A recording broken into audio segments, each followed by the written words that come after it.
Hello guys, ayan itong aming lunch. So nag-crave tayo sa inihaw na na baboy. So si Captain G Life talaga may kasalanan nito eh.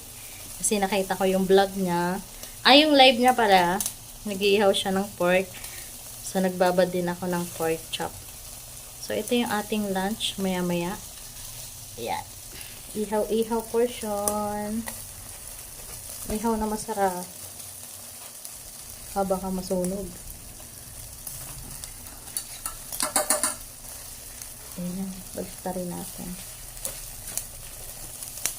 Oh, sarap. Hindi pa luto. Mamaya bang konti.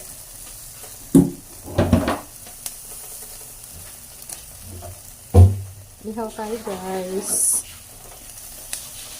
So yung walang ulam dyan, pwede nang kumuha dito. Pwede nang humiwa ng isang hiwa.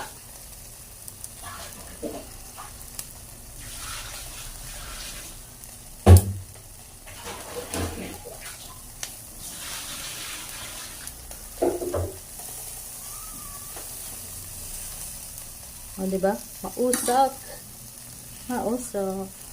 May usok na tayo, pero okay lang. At least masarap yung ulam natin, diba?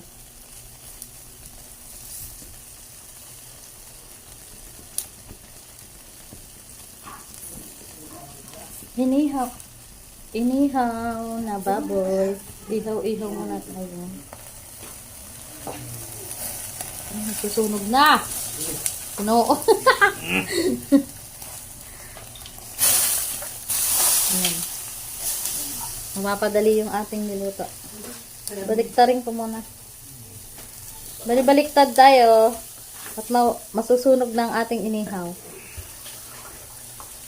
Yummy. Tapos sausawan natin ito tuyo kalamansi na maanghang.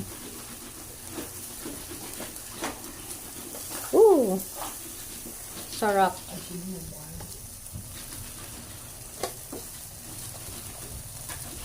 Sarap po guys. Yan. Usok-usok pa more. Thank you for watching.